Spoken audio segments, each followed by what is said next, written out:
Hi, I'm Leah Baulch. I'm an actor and a creative producer. And back in 2009, we had this idea for a film that was loosely based around the mumblecore genre of filmmaking and Mike Leigh. And it was a really fantastic opportunity to develop a story through rehearsal, and then we kind of turned up to set and weren't 100% sure what was going to happen.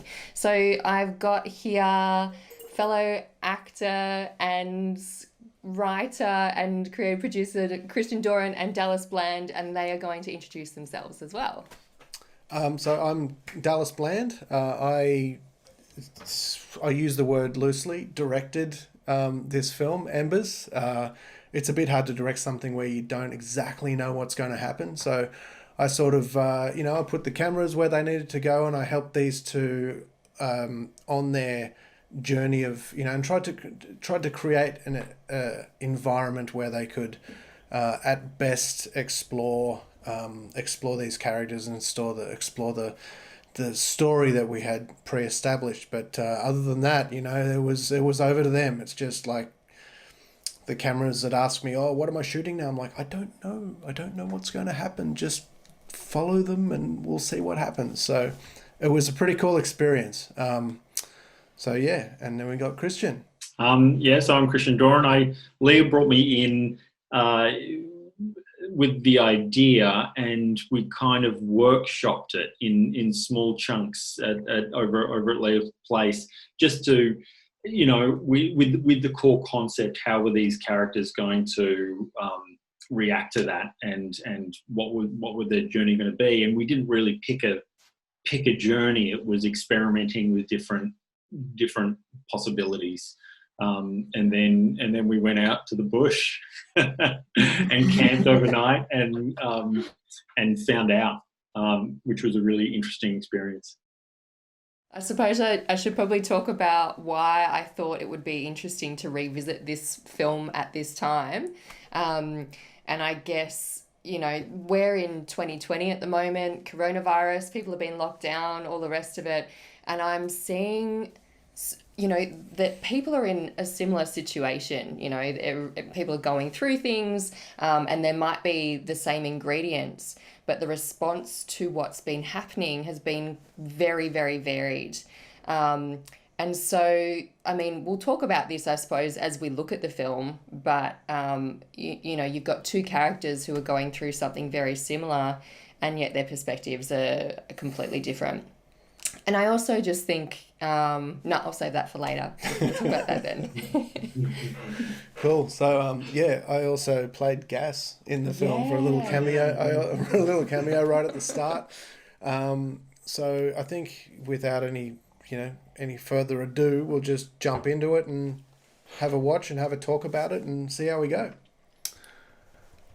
So I will share the VLC and hit play.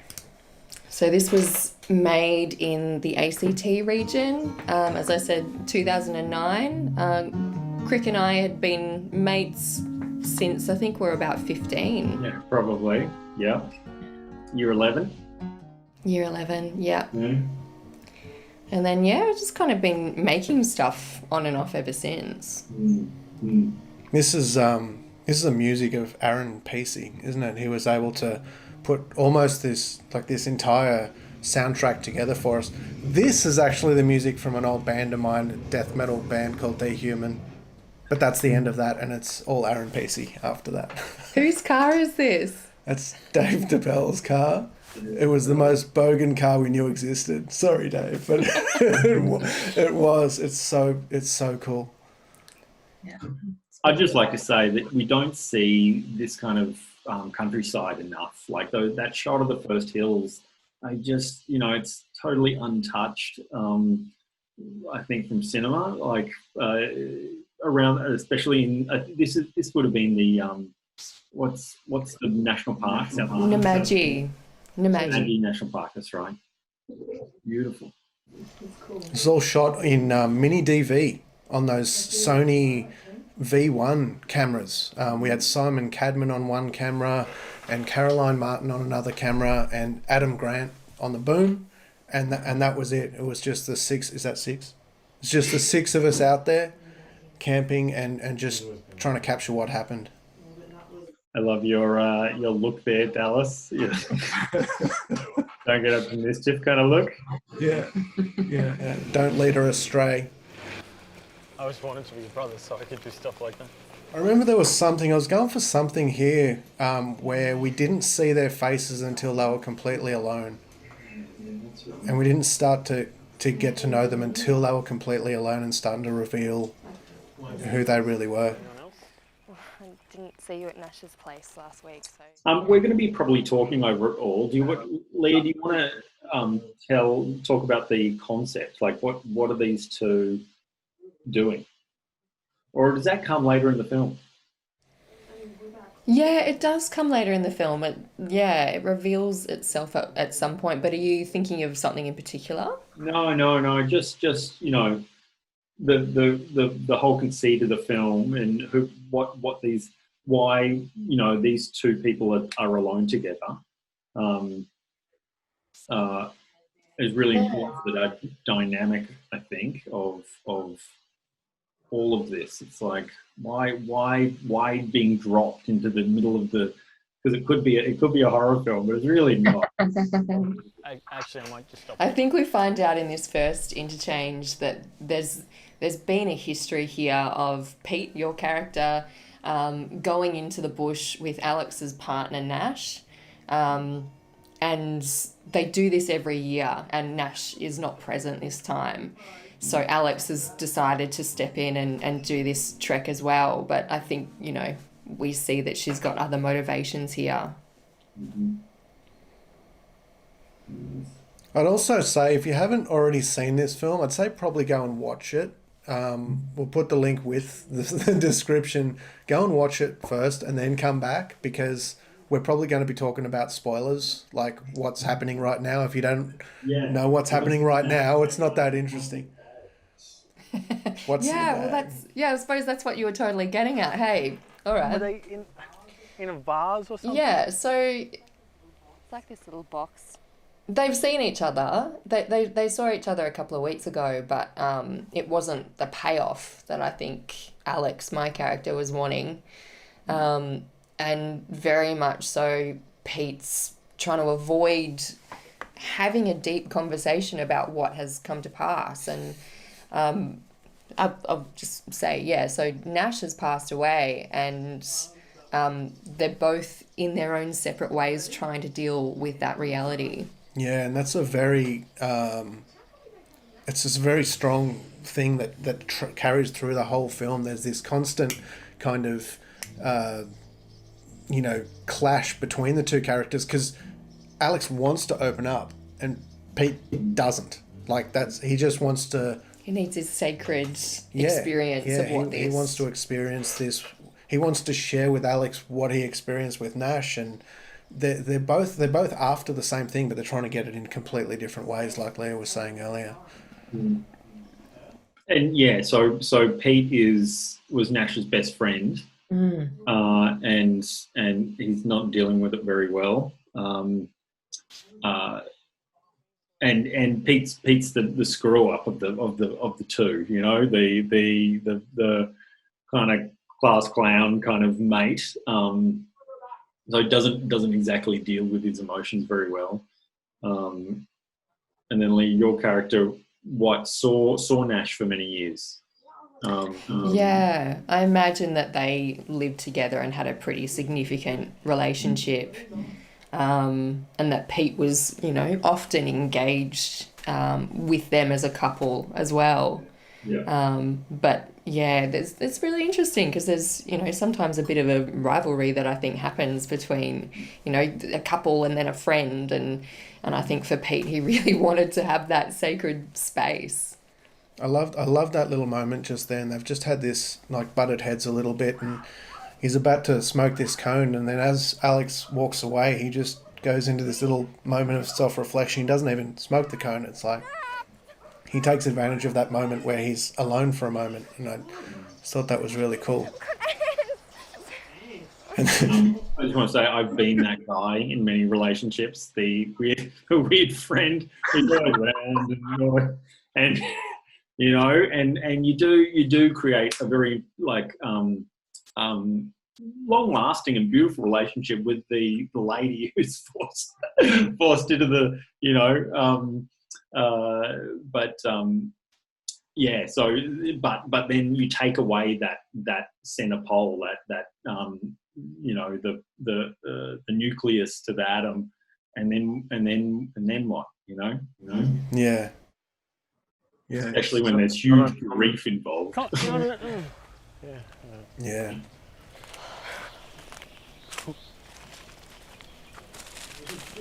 We should have gone the other. So that we tried to match their internal journey of not knowing where they're going with this physical journey of them not knowing where they're going as well, but needing to end up in the same place. And Look, I remember this moment being really exciting to watch. This was a scene we'd kind of... because this is what we did every We knew it was going to be a pretty important scene in the film, and I just think that you guys absolutely nailed this moment. I remember, Leah, you actually didn't... the same place. We always... I was like, that was awesome. That was so good. And you're like, really? I'm like, that was so good. And you didn't realize it until you saw it later, and then you got it because... I mean, you know, you're in the scene, you can't see it from an outsider's point of view. You to pick the next direction.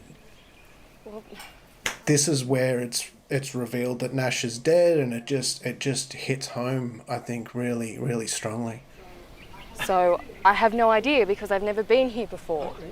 You can't get there unless... Yeah, I love this. So, like, I love that there's in such different places, and he's really trying to uphold this thing that they did that is Tradition. so important to them. This is the whole point! Yeah, are you a burden on my experience? Yeah, and I mean, you know, it's interesting to take it there, but like, I wonder if that's a gendered experience for people, just, you know, generally speaking. Because I think, you know, when someone has passed away, there are those that really are just like, you know, I just need your presence and I need to offload. And then there's someone else kind of wanting to restore what happened between, you know, themselves and that person who's gone. So they'll pick up different behaviours based on, you know, the relationship and what used to happen there.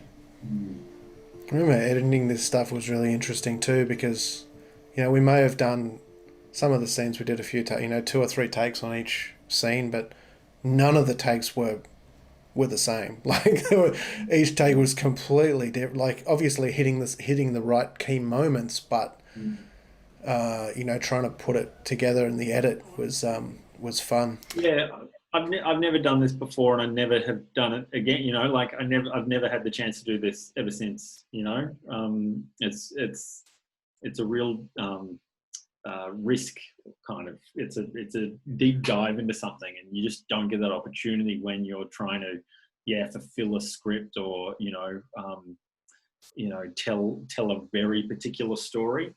But I would love to do this process again, you know. Same here. Yeah, I think we should pause here for a second.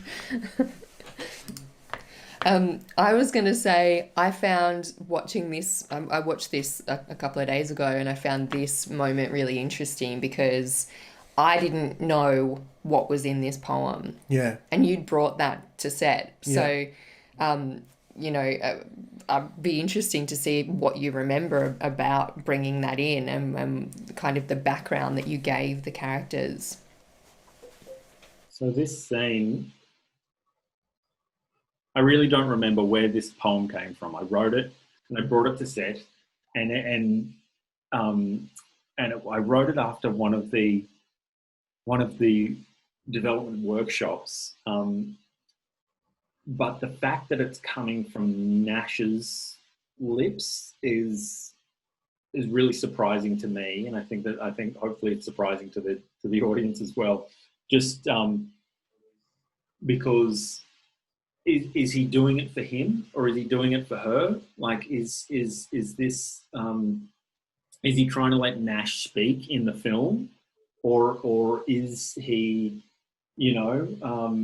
Whispering sweet appetites. I don't know, trying to fulfill some emotion that he can't himself say out loud? It's interesting because in the next scene, when she pulls him up about it, she says, you've been dicking with my mind. So I think the ambiguity was his intent there. Yeah, maybe. Yeah. And that's the way it comes off too. If you think about that intention watching it, then he comes past and he just drops her the note like, now you read it and get, he knows she's confused now. Mm-hmm. He knows she's got the wrong idea. But he lets her know straight away that it's Nash. Yeah. Like he's not really trying to hide it. It's like he may have gone into it a different way if that scene before this didn't take place. Mm-hmm. Where she annoyed him and then pushed him to this explosion and then pushed him, and that sort of dictated the way he went into that moment. He may have intended something completely different. Oh, I'm sure he did. I Yeah. think that's the point, actually, is like, you can have the best of intent, but unfortunately, the way that it's received, unless you are just super clear about your communication, but even then, when everything's stirred up, you just never know what's actually going to be received. Mm. I don't want to deal with you right now. Yeah, and it might have been a bit of a fuck you. Because Pete is a emotionally stunted young man.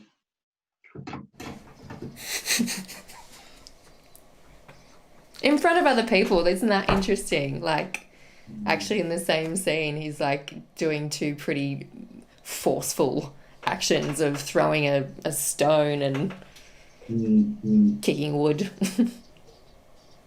This scene, man, we only did this scene once. Yeah, this one both of you just kicked it out of the park. I wish I had cried. Like, I wanted to cry, but it just didn't come. Like if I could have reached another level of letting myself go in this scene, I really would have liked that. Yeah. I remember you being frustrated about that, actually, but it's interesting because would that have been in line with the character? Because it's quite possible that you just lined up really well with exactly what needed to happen, and that was his experience, Yeah, he doesn't know how to express himself. Yeah. I can't do that for you, okay? And that's not what this is about anyway. I love how my broad Aussie comes out then. I need you to be Nash. I need you to treat me like Nash. I need fucking Nash to be here. You know what? He's gone, and I need you to be here. That's, you think that line was written. That was just so perfect. Your phone call. I had to organise a funeral, for God's sake, you fucking asshole. That's what I love about this film. Sorry. It's like It just gets me going. I love knowing how much we went for it, Crick. That actually we weren't polite. And I think a process like this, it allows for that level of connection to happen. I get it. Yeah. It didn't hurt that we had a previous relationship ourselves, like as like just there was kind of a background to it. Can we just do the thing?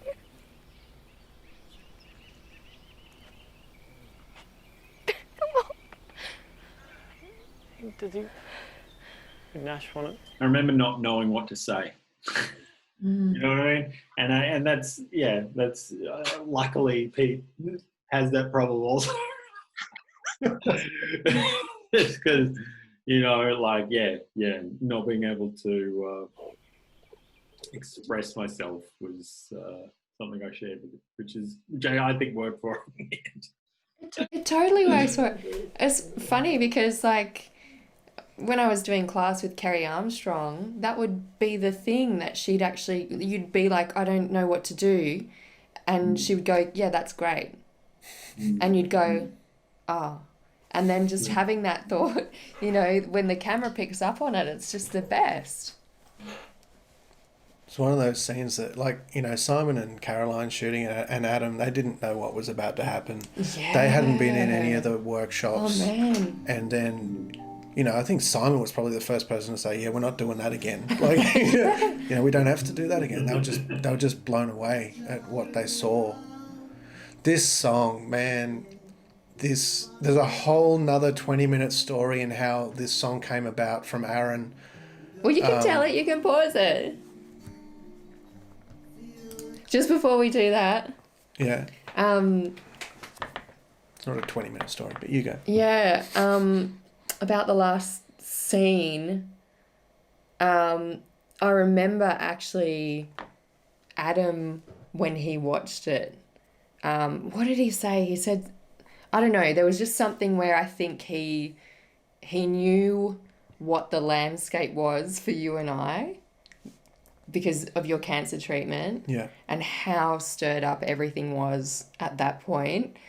And he just, like, I don't know, something about him being there and, like, witnessing the whole thing. It was just, like, it was a really generous act of him to be involved in that way. So, yeah, thank you, Adam. This, most of the music in this that Aaron had done, it was stuff that he already had. I think there may have been something else that he wrote specifically for this, but this is the one I remember. He gave us a few tracks, and like, no, they just didn't fit. They were great tracks, but they just didn't capture what I was trying to go for in the edit here and really capture the feeling. I remember going over to his house, and we were talking for maybe a couple of hours. And he was asking all these questions, just trying to nut out how he was going to turn this feeling into music. And I think I ended up saying something to him at the end of this whole thing. I think I ended up saying something like, imagine, because he had a young son at the time, quite young at the time, and I said, who is someone that you value the most in this world? And he mentioned his son, and I said, imagine you knew you were going to die and you needed to write a letter to him to tell him how you felt about him and give him the strength to go on with the rest of his life without you. I want that in a song. And then he was going, like, we were at the deadline for the film, and he was going away the next night for a week or something. And he's like, all right, I think I get it. And I left, and he wrote something, and I went back the next night, and he just left this USB drive in his mailbox.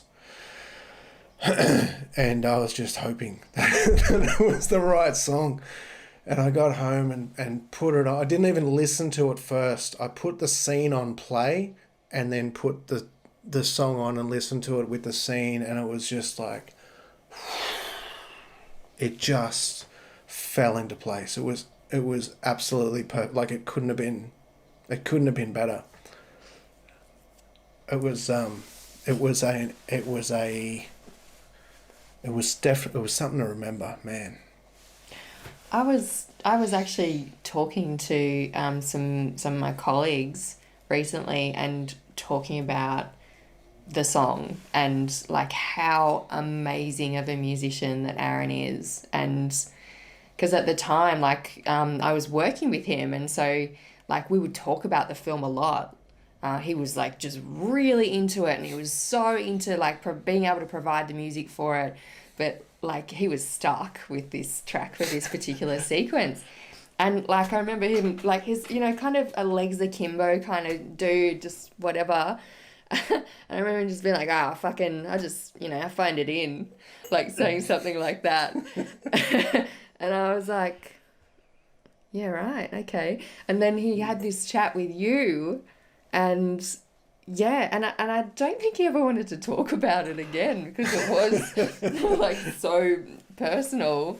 But yeah, once again, just like this generosity. You know, you can ask someone to write you a piece of music, but whether or not they dig deep is another story.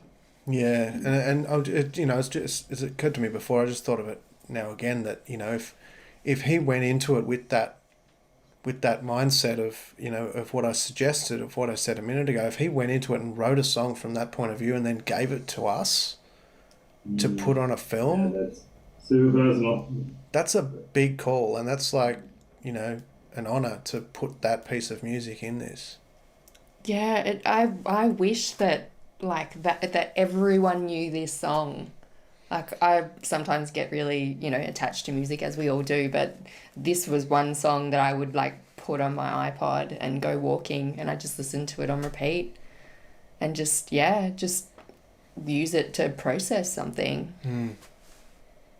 So if you haven't seen it already, go back and watch this because you need to see this bit and this, you know, without us talking over it, because that's probably going to happen. Do you want to add anything before I hit play again, Craig? Yeah, it's a pretty magical weekend, really, to go out and shoot a film overnight and live through the time. You know, like we really did just start with the first scene and last and had camps in between, you know, as the characters camped. It's pretty magical. Yeah. Yeah. But yeah, putting ashes in your hands and flittering. We burn a hell of a lot of newspapers to make these ashes too. Oh, I know. I wonder if they actually hold up or if it just looks like a pile of poop. No, it looks great. Yeah. Good to go? Yeah.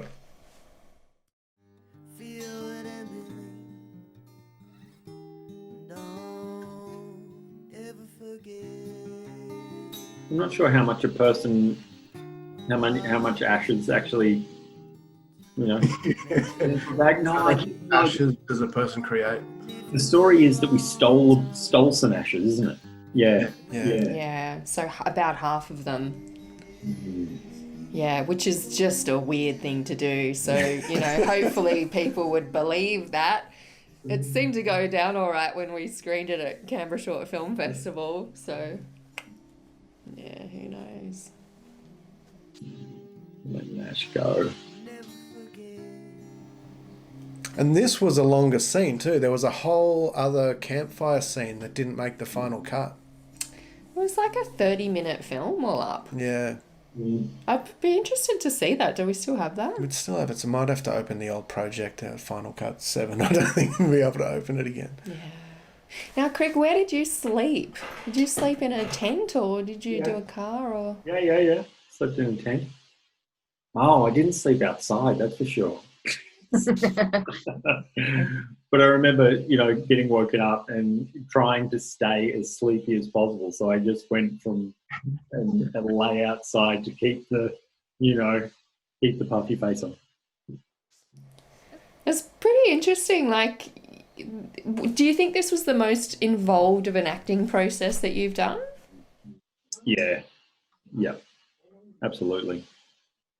You sure have you ever had something like this before? Like, sure, you've done a lot more acting than I have. Like, have you gone this deep into something, or at least created the character yourself? You know, like, and Yeah. I mean, not this was a Grew it. different kind of thing because we had a lot of space and time, and I think because we were talking about it a lot, and I remember writing a lot of stories. So, like, generally, I'll do a lot of that work anyway, but I think actually knowing that there was somewhere to put it made a huge difference. Because often, you know, you'll just work and work and work and work, and then you have to distill down to ultimately what's in the script. So, but yeah, I think this is a really valid way of working. It's a little disappointing that you don't often get to do this type of thing. I love that. I love that end there. That's again another moment that you couldn't have scripted it better. With the whole theme of the film being around direction, like for the characters in terms of their emotional journey on how they were going to get through things, and the direction of where this walk was going to take them, and then, you know, at the end there when, you know, they both said, "Let's go," like at the same time, or shall we, you know. And then you know, Alex was like, Pete says, I hope you know where we're going because I don't, you know. And it just brings it all back again. How do I stop sharing? On the right there, stop share.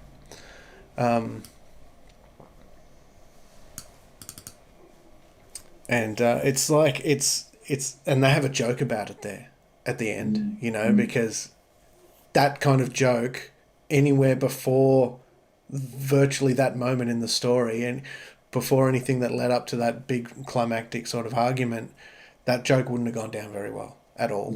You know, hope you know where you're going because I don't, you know. That's kind of the theme of the whole film, and he making a joke about it at the end, and you just, those couple of lines, you just couldn't have scripted that better. It just worked really well. I think this was my last acting experience. Wow. Like properly, like doing it properly, because after this I made Broken and just, you know, worked on my production management and directing skills after this. I can't think of another decent role. I probably popped up in several after this point. This was my sign off. Oh, that's great. Mate, Yeah. you got to bring it back. We said that actually when I brought it up to Dallas, and I was like, oh, maybe we should remake Embers, but like, you know, do it the age that we are at now, right? Because I thought it'd be really interesting to go. I mean, yeah, he wasn't up for it, so that's totally cool. But, you know, to think about how would the responses and the relationship be so different these days, you know? But then also what, you know, we considered, like, where would these two be?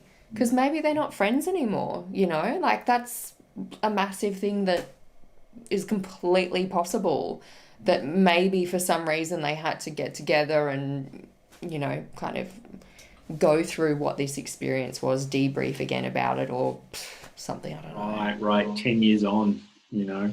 It's nuts. Yeah. What was it like to edit it? I think it was a bit hairy. It was great to edit. There was more, you know, not going off a script when you're editing something that's scripted and it has specific sort of shots, and it's a lot more laid out before you even get into the edit room.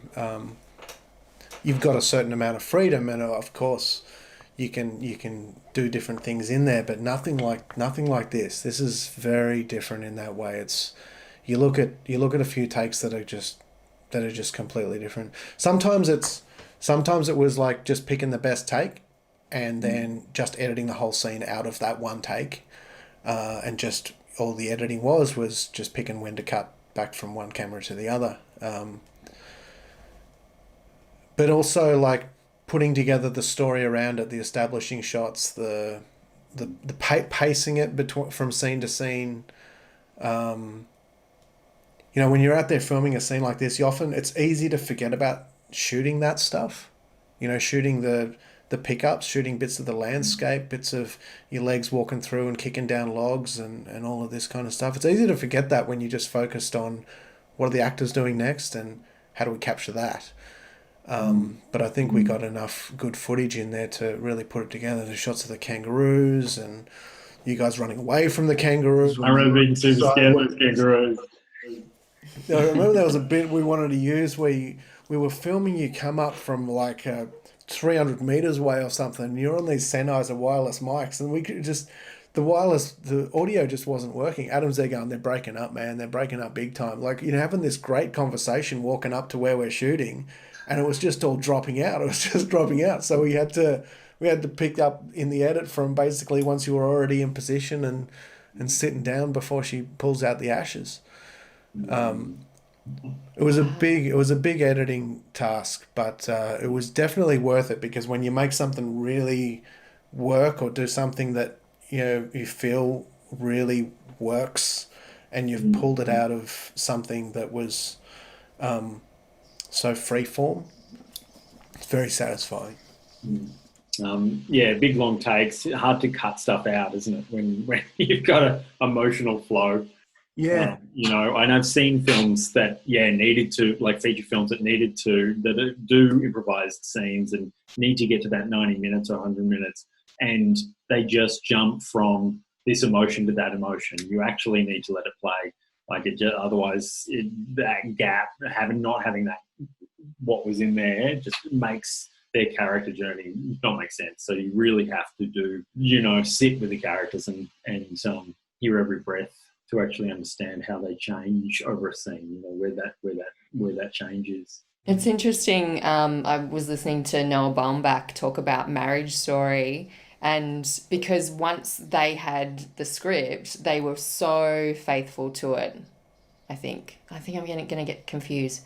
But what's really interesting about, like, if you're faithful with the Mike Leigh method, which can be improvising over a series of, months, 6 months, 12 months, having sets built and having a reality where just random people will come in, you'll just, all of a sudden there'll be a knock at the door and there'll be a postman and he will deliver you a key piece of information that will change your life. It's that kind of framework. I don't know if all of it's filmed, but they distill it down to such it's so deliberate that actually you've still got the same amount of life, but you've got that beautiful structure in the script that does make sense. So it seems like it's just a matter of time, and we don't necessarily give ourselves time, have time in order to be able to develop things in that way that's really satisfying, both as performers and also for the audience. Before we wrap up, I'll start with Crick. I've got a question for you both. When you thinking about this film 10 years later, if this film pops into your head, when you're out mowing the lawn or whatever, what's the one thing about the whole experience that has become the main memory for you? What's that first image or that first place you go to when you think about this film? For me, it was the workshopping beforehand. Yeah, right. You've got this, like, there's 1,000 different options, and that workshopping, like, the film could have gone anywhere, but we had a narrative. We had a flow. There was a script at that point, but I really enjoyed the time beforehand when there wasn't a part. We went down dead ends and things were wrong sometimes, and the characters weren't there. But you were just meeting this person that is you and not you and all that sort of stuff. That's what I remember. Just being in your guys' lounge room and being somewhere else, being somebody else. Sitting on the floor, leaning against the couches as opposed to... I remember about those sessions. What about you? Yeah, that's really tricky. I mean, the line that you pulled out, I need you to be here, that's that's massive, I reckon. And I think that's why I thought, like, this should have a life somewhere outside of, you know, the people who made it and Canberra Short Film Festival and, you know, whoever kind of jumps onto your Vimeo page is, you know, I'm just seeing so much that people really want to connect right now, but when they don't receive it in the way that they think they need, for some reason they're saying that that's not valid. So yeah, I don't know how to put that in a better way, but it's certainly something that I've been thinking about. But beyond that, it's got to be Aaron's song. Yeah, I think it is for me too. It's that moment, editing, when that scene and for that moment to mean that much to me, it is about everything I was saying before in terms of how that song came about and how it fit, but it's also about how that